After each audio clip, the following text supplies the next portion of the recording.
नमस्कार, आप देख रहे हैं पब्लिक न्यूज़ टीवी और मैं भारतीय। इस वक्त मैं मौजूद हूँ झज्जर में कबलाना निवास स्थान पर और आप तस्वीरों में देख पा रहे हैं कि जेजेपी के बड़े नेता संजय कबलाना इस वक्त हमारे साथ चर्चा में मौजूद हैं और लगातार है चुनावी चर्चा है। लोकसभा चुनाव को लेकर हम दिन प्रतिदिन किसी न किसी राजनेता से आपको रूबरू करवाते हैं। तो आज तमाम सवाल है क्योंकि पिछले दिन दो तीन दिन जो गए हैं वो जननायक जनता पार्टी के लिए काफ़ी खतरनाक साबित हुए हैं क्योंकि तमाम शीर्ष नेताओं ने है वो पार्टी का दामन छोड़ दिया है। और तमाम सवाल ये उठ रहे थे क्या संजय कबलाना भी कहीं मन तो नहीं बना चुके हैं, क्योंकि पहले चुनावी चर्चा थी कि लोकसभा चुनाव भी लड़ सकते हैं, लेकिन पिछले 2 दिन के जो हालात हुए उन पर मैं चर्चा करूँगा। सर सबसे पहले नमस्कार।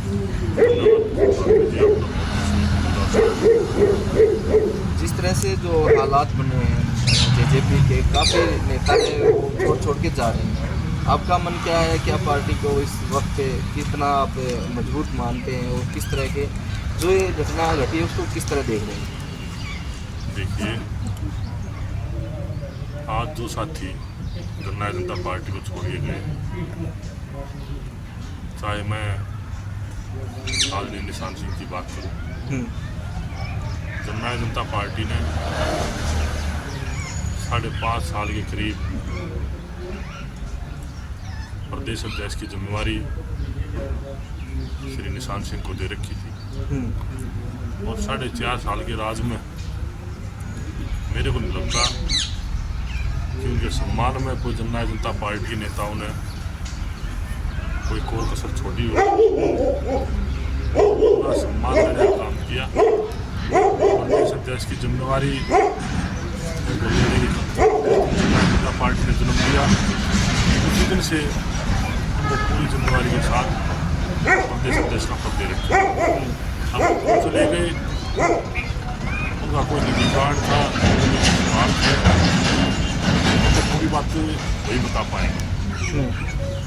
और भी जो साथी गए हैं उनको भी जननायक जनता पार्टी ने पूरा सम्मान देने का काम किया, पूरा प्यार देने का काम किया 4.5 साल। अब चुनाव का समय है, चुनाव उतार चढ़ाव होता रहता है। कांग्रेस वाले बीजेपी में जाएंगे, बीजेपी कांग्रेस में आएंगे, बीजेपी वाले कांग्रेस में आएंगे, कांग्रेस वाले बीजेपी में आएंगे। तो ये चुनाव का समय है, चुनाव में उतार चढ़ाव हर पार्टी में चलता रहता है। और जो भी गया है वो अपने निजी स्वार्थ के लिए गया। उसके मन में कोई बात है तो वही बता पाएगा कि मैंने कोई पार्टी छोड़ी। किसी की उम्मीद है कि जिला झज्जर से भी कोई जा सकता है दाएं बाएं, क्योंकि दीपेंद्र सिंह हुड्डा लगातार यहाँ मेहनत ज़्यादा कर रहे हैं? देखिए, मैं तो ये कहता हूँ जननायक जनता पार्टी झज्जर जिले में हर कार्यकर्ता डॉक्टर दुष्यंत चौटाला जी के साथ और आदरणीय दुष्यंत चौटाला जी के साथ कंधे से कंधा मिला करके खड़े हैं। और जननायक जनता पार्टी इसी मजबूती से आज भी जिले में मजबूती से खड़ी। हर कार्यकर्ता चुनाव के लिए इंतजार में बैठे हैं। जननायक जनता पार्टी के इंतजार में है कि जननायक जनता पार्टी वरिष्ठ नेता किसका डिसीजन करें और किसको लोकसभा चुनाव कराएं, उसके इंतजार में बैठा है। कमर कस के जननायक जनता पार्टी छोटे से छोटा कार्यकर्ता, बड़े से बड़ा कार्यकर्ता इंतजार में बैठा है चुनाव के जी। लेकिन दूसरी तरफ है, चाहे वो किसान संगठन हो या कुछ हो, पहले दुष्यंत चौटाला ने बयान दिया था कि जो कानून बन जाते हैं वो वापस नहीं होते। फिर उसके बाद पार्टी की बड़ी नेता है नैना चौटाला जी, उन्होंने किसानों से माफ़ी मांग ली है और कांग्रेस इसको बोल रही है कि उन्होंने तो सरेंडर कर दिया किसानों के सामने। इसको किस तरह से देखते हो? देखिए, किसानों के सामने तो देश की सरकार ने सरेंडर कर दिया था। हम तो जननायक जनता पार्टी के कार्यकर्ता हैं। जननायक जनता पार्टी एक छोटी सी हरियाणा प्रदेश में जन्म लिया है, छोटी सी पार्टी है। किसानों के सामने तो देश की सरकार ने सरेंडर कर दिया था।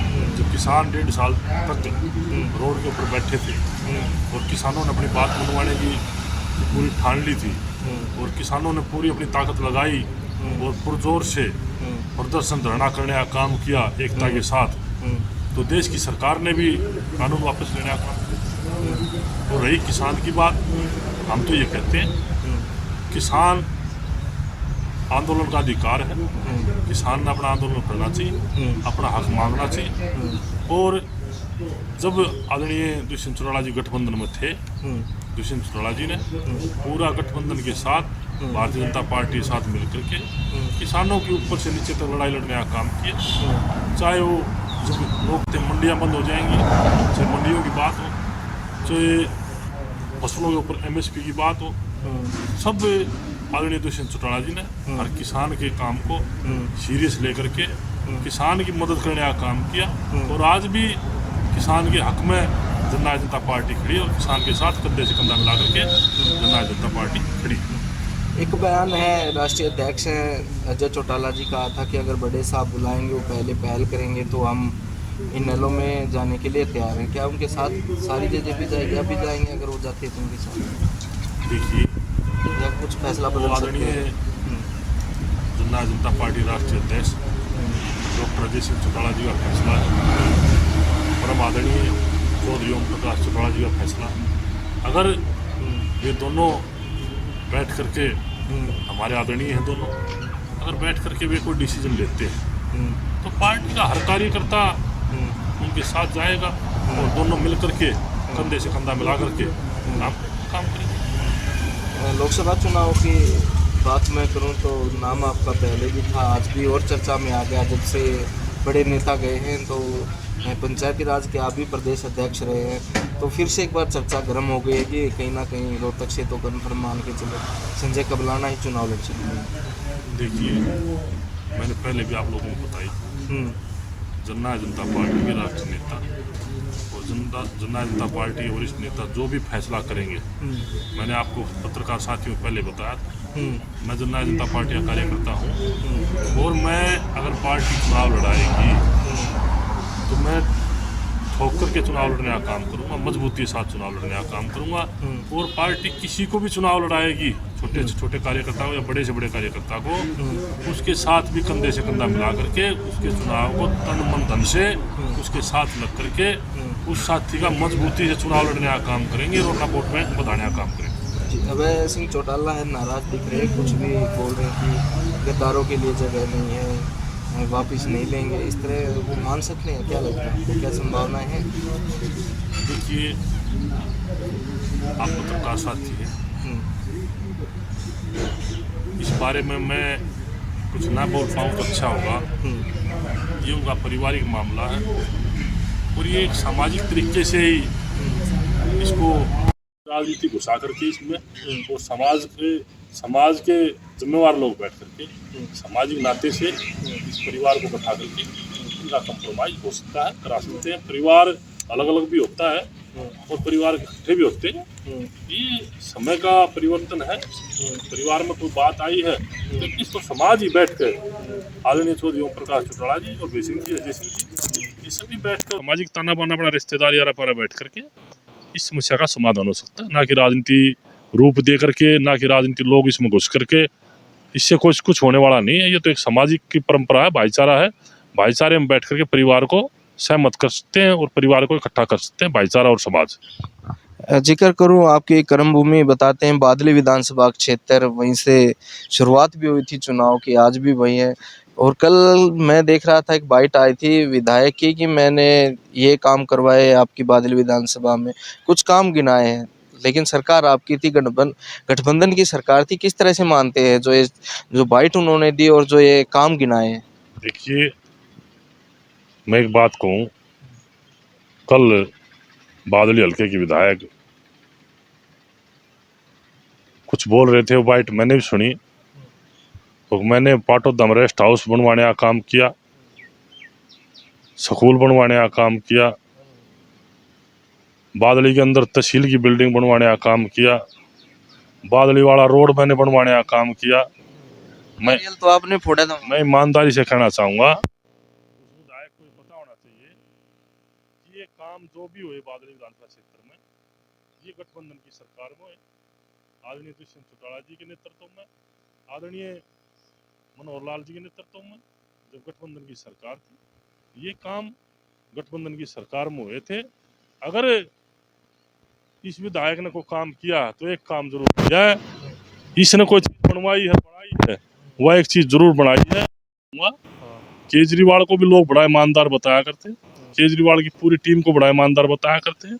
जिस तरीके के हालात आज आम आदमी इस देश के अंदर आप पत्रकार साथी अच्छी तरह से आप देख रहे हैं, वही हालत इस बादली क्षेत्र में भी आने वाले चुनाव में होगी।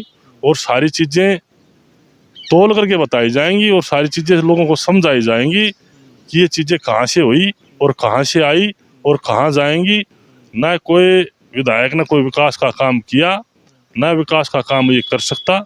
अगर किसी ने विकास का काम किया बादली हल्के में, चाहे रेस्ट हाउस की बात हो पाटोदे, चाहे स्कूल की बात हो, चाहे तहसील में बादली तहसील की बात हो, चाहे बादली रोड की बात हो, ये सब गठबंधन की सरकार आदरणीय दुष्यंत चौटाला जी ने, आदरणीय मनोहर लाल जी ने, गठबंधन की सरकार ने बढ़ाने का काम किया और हरियाणा प्रदेश को बढ़ाने का काम किया, हरियाणा प्रदेश में विकास करने का काम किया, तो गठबंधन की सरकार ने किया। शुक्रिया बात। धन्यवाद भारती जी, आपका बहुत बहुत धन्यवाद। तो देखिए लगातार जो जेजेपी के जो शीर्ष नेतृत्व ने जो इस्तीफे दिए उससे लगता है कि कोई फ़र्क है वो ज़्यादा नहीं है और आने वाला समय तय करेगा कि किस तरह से है। 10 सीटें हैं, उनमें से कितनी सीटों पे है जेजेपी है वो लोकसभा चुनाव लड़ेगी, उसके बाद विधानसभा में किस तरह का परफॉर्मेंस रहेगा।